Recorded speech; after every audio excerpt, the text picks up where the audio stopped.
اس session کے اندر میں آپ کے سامنے کچھ نئے ٹولز انٹروڈیوس کر رہا ہوں. انٹریکٹیو کی ایک پوری سیریز ہے ہمارے پاس ٹولز کی. 7 ڈفرینٹ ٹولز ہیں جو میں آپ کو ایکسپلین کر رہا ہوں کہ وہ کیا ہیں اور کس طرح سے بیسکلی ورک کرتے ہیں. سب سے پہلے ہے انٹریکٹیو بلینڈ ٹول. دیکھیں اگر 2 ڈفرینٹ آبجیکٹس ہم کریٹ کرتے ہیں، فار ایگزامپل پہلا میں نے اسکوائر ڈرا کیا ایک کلر کے ساتھ، دوسرا میں نے سرکل بنا دیا ود ڈفرینٹ کلر، اور اب میں دونوں آبجیکٹس کو آپس میں مرج کرنا چاہتا ہوں، تو ہم یہاں سے پہلا ٹول سلیکٹ کرتے ہیں انٹریکٹیو بلینڈ ٹول، اور اسکوائر سے رینج بناتے ہوئے سرکل تک کی رینج بنا لیتے ہیں.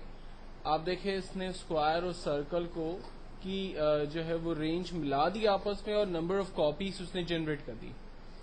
اب ان کاپیز کو اگر میں کم کرنا چاہتا ہوں، یہاں پر ایک ایرو آ رہا ہے، اگر میں ایرو کو اسکوائر کی طرف موو کرتا ہوں تو سرکل کی کوانٹٹی کم ہو گئی، اگر میں ایرو کو سرکل کی طرف لے جاتا ہوں تو اسکوائر کی کوانٹٹی کم ہو گئی، اور اگر میں اس کو مڈل میں رکھ دیتا ہوں تو ایکچوئل جو ہے وہ دونوں طرف ایکول کوانٹٹیز آ رہی ہیں.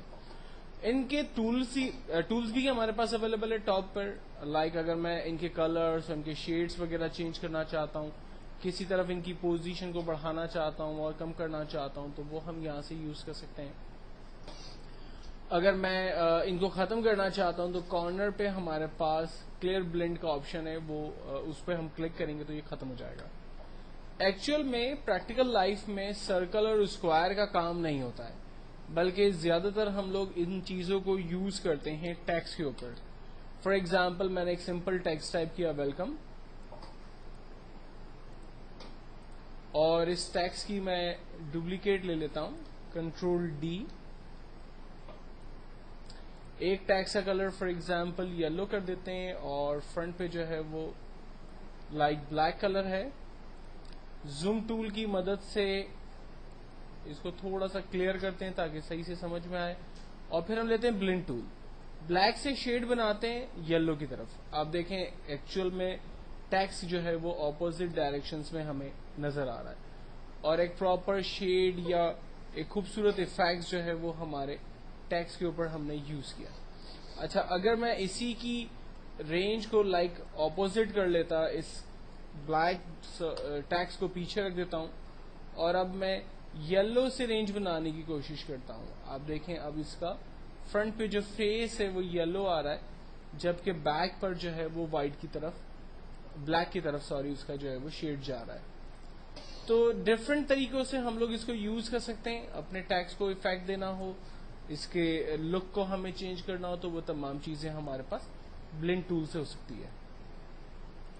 نیکسٹ ٹول ہے ہمارے پاس فریم کا ٹول. فار ایگزامپل میں نے یہاں پر ایک اسکوائر ریکٹینگل ڈرا کیا اور میں چاہ رہا ہوں اس کی فریمز آ جائیں میرے پاس، تو ہم سیکنڈ ٹول سلیکٹ کرتے ہیں interactive counter tool. Counter tool کی مدد سے جسٹ میں اپنے باکس کی دیکھیں یہاں پر کچھ فریمز جو ہے وہ حاصل کر لیتا ہوں. اگر مجھے ان کی فریم کی کوانٹٹی کو بڑھانا ہے، یہ دیکھیں فریم کی کوانٹٹی بڑھ گئی، کم کرنا ہے تو میں ان کو کم کر سکتا ہوں. اور ان میں کلرز کے افیکٹ اگر دینے ہیں تو وہ کلر کے افیکٹ وغیرہ ہم لوگ یہاں پر دے سکتے ہیں. ان کی کوانٹٹی کو میں کم کر دیتا ہوں، بہت نزدیک ہے اس کو دور کر دیتا ہوں. ٹھیک ہے، تو یہ ڈفرینٹ افیکٹس ہیں، جس طرح سے چاہیں ہم اس کو یوز کر سکتے ہیں. کلر انوائرمنٹ، یہاں پر ہمارے پاس کلر سپورٹس چیزیں اویلیبل ہیں.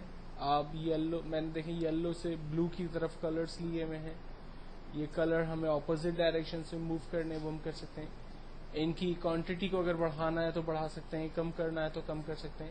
تو ڈفرینٹ فریمز آپشنس ہمارے پاس یہاں اویلیبل ہے، جو چاہیں ہم یوز کریں.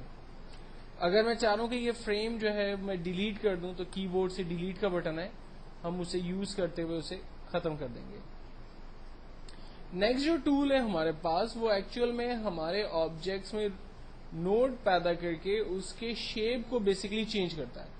آپ آبجیکٹ کو کسی بھی شیپ، کسی بھی اینگل میں اگر چینج کرنا چاہیں تو وہ ساری آپشنز جو ہے وہ آپ کے پاس یہاں پر اویلیبل ہیں.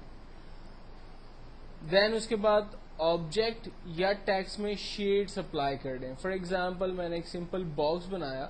آپ کو یاد ہوگا شروع کے اندر ہم لوگوں نے سیکھا تھا کہ اگر کوئی بھی آبجیکٹ جس پہ اگر آپ شیڈ اپلائی کرنا چاہیں تو اس کا آسان طریقہ یہ ہے کہ آپ اس کی ڈپلیکیٹ بنائیے، اس میں بلیک کلر فل کریں اور اس کو